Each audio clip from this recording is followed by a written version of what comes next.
Texas. Two surprises, really. I had thought Jasmine Crockett would win. She did, for instance, have the endorsement of Kamala Harris. She was ahead in most of the public polling, but of late, people had been looking at private data and suggesting that Crockett would lose and Talarico would win, and he did. So his win's a surprise. And yesterday, you guys, I don't know if you were able to watch the program. I kept saying, if everybody thinks that Paxton's going to get 40%, Cornyn's going to get 40% too, because it has to add up to 100, and he did. And it was basically 40-40. It's my first correct prediction in months. And now there's a runoff. But it's a surprise that Cornyn did as well as he did, and in fact was ahead by a little bit over Paxton. So let's start from the end and work backwards. Larry, who will win this election in November? Ken Paxton. Kevin. If we're facing Ken Paxton, James Talarico. Yeah. Okay, so Larry, Larry thinks Talarico. Larry, do you think Cornyn would beat Talarico?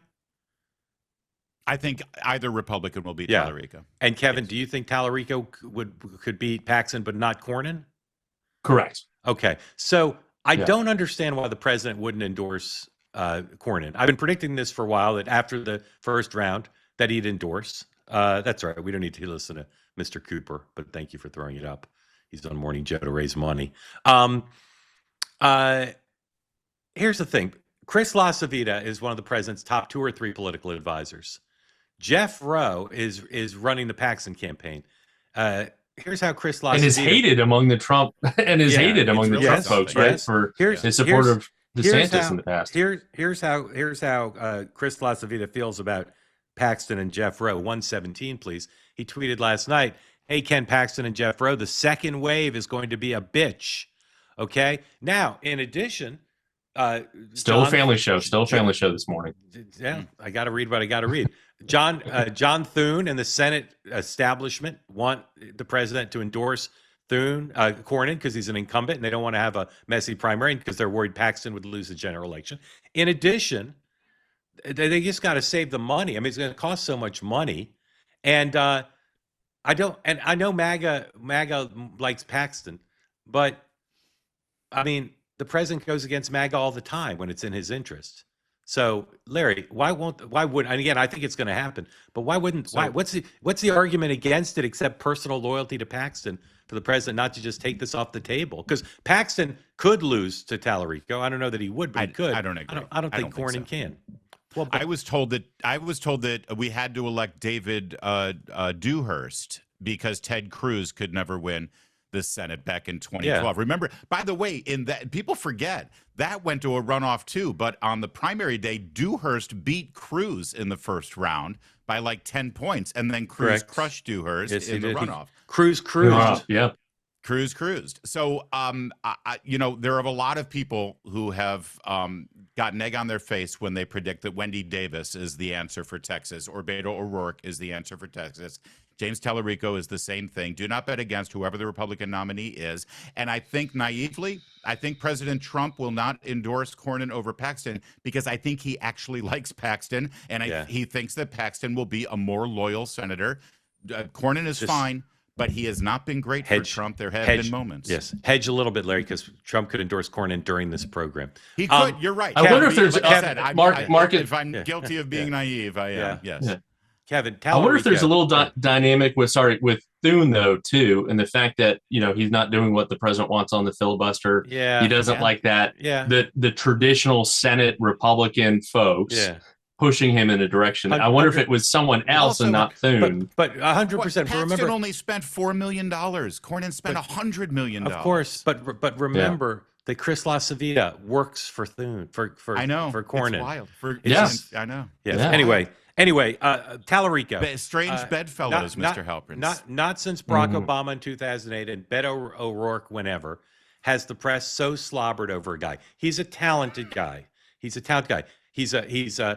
a man of faith, and the Democrats find that kind of intriguing. He uses his faith in service of extreme liberal positions for the most part. He's not a moderate. He just believes in God, and God says girls should play in trans athletes should play in women's and girls sports.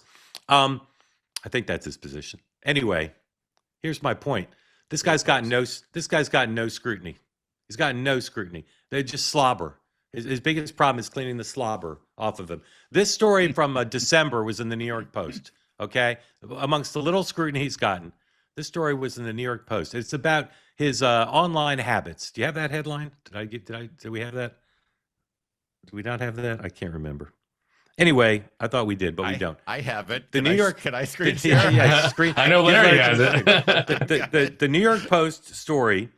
I bring it up myself here. The New York Post story from December was about his online habits and his propensity to. Here's the headline: devout Christian caught following prostitutes OnlyFans models on social media.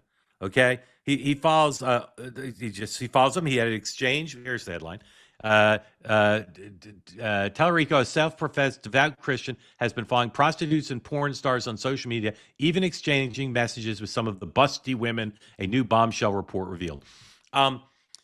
Again, he's not married. He can do what he wants in his personal life. But my point is, there's about to be a bunch of opposition research dropped on this guy's head, not just about his personal life, but also about his positions. Kevin, if a young up and coming Republican star running in a blue state had a headline like this, would they be asked about it? And if they did a TV interview, would the interviewer say, Mr. Moderate Republican, what about your connection online? Would they be asked about it? I mean, the scrutiny's coming. I think this helps us win back white young men.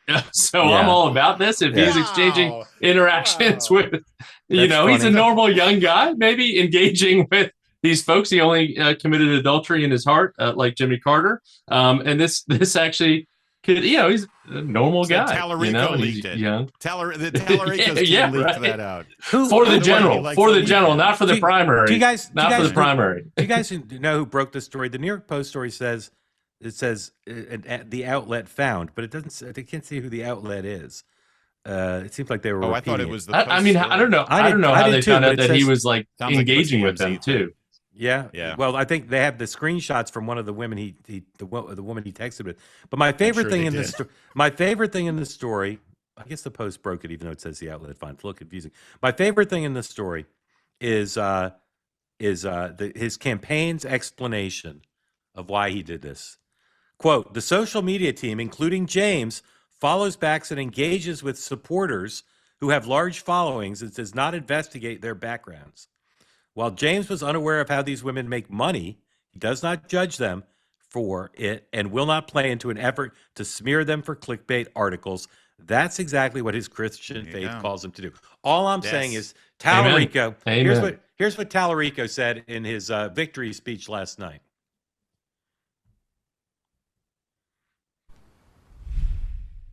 This is proof that there is something happening in Texas. Tonight, the people of our state gave this country a little bit of hope. And a little bit of hope is a dangerous thing. All right. Again, ladies and gentlemen, I'm not saying he'll lose. He could win. I wouldn't be shocked. But he'd be the first Democrat to win in decades in a statewide race in Texas. And while he's very 38 years, almost four decades. Amazing. While he's very charismatic, I just don't think someone as liberal as he is, whose record is about to be the subject of millions of dollars in negative TV ads, I just don't think he's going to be the one, even probably against Paxton. But I don't think Paxton's going to be the nominee. Kevin, what's the single greatest argument to believe that Democrats are not putting all their eggs in hoping that this guy is the answer? Like what's the thing he's got going? Is it his own talent? Is it the mood of the state? Yeah. What is it? I'd say two things. The more we can expand the map and make it close in these races, and he can fundraise on his own, right? He doesn't need institutional support, the better, right? And the fact that they had to prop up Cornyn with $110 million, that's pulling resources from North Carolina, I understand, Ohio, but Democrats, but MS Now Democrats, Daily Beast Democrats who are investing in this guy as the great hope to break the 38-year drought. They're not going to be happy if he comes within 3 and Republicans spend a lot of money. They want to win the seat. I'm saying if you were to make an argument of this guy winning the seat, what's this? Is it his charisma? Is it his faith? What is it that would rationalize this irrational act to think this guy is going to, let's spend let's spend $200 million getting this guy elected. Yeah, I would say a few things. Beto only lost by 2.5 to Ted Cruz in that race, so it's not out of the question in a midterm year. And I think too that you look at what Hispanics did last night, right? And the way Talarico won because the blacks voted for Jasmine Crockett, whites voted for Talarico, and Hispanics in large degree went for Telerico. And now coming out of that primary too, we've got a Hispanic woman leading as the governor candidate on that, which could help with turnout there. Something that we wanted back in the day with one of the Castro brothers running for governor alongside Beto O'Rourke. That would have ginned up Hispanic support in that race and maybe close that 2-point gap with Ted Cruz in that race. So I would say look at the Hispanic vote for that. And the fact that it was overperforming for Talarico last night gives me the hope beyond the 38 years. Well said. Larry, name the object you will eat if Talarico wins the race. A hat, a shoe, what are you going to eat? Sure, we'll go for a hat because it's not going to happen. It's not going to happen. Okay. North Carolina. With Old Bay seasoning all over that hat. North Carolina. Beto O'Rourke has more charisma than James Telerico. Yeah, but he's flaky. He's flakier, though. North, or at least so far. Telerico's pretty flaky. Yeah, and the sound bites. We have a video of Telerico saying our southern border should be like our front porch with a big welcome mat on it. Yeah, literally. no, I know, and he also said, God is binary or two, whatever. God is not binary, and non-binary is not great. I'm telling you, the video, the opposition research is coming. The opposition research is coming. Before you write him a $2,000 check, you may want to wait to see the first wave of this stuff because they want to kill him early. They just want to end it and kill him early. Hey, want to be part of the two-way community all the time? Hit the subscribe button. Great video clips like this, plus conversations like no other, full episodes and more, always available on this channel. You got to hit subscribe to never miss a thing. You can now listen to full episodes of The Morning Meeting and Two Way Tonight on Apple, Spotify, or wherever you get your podcasts.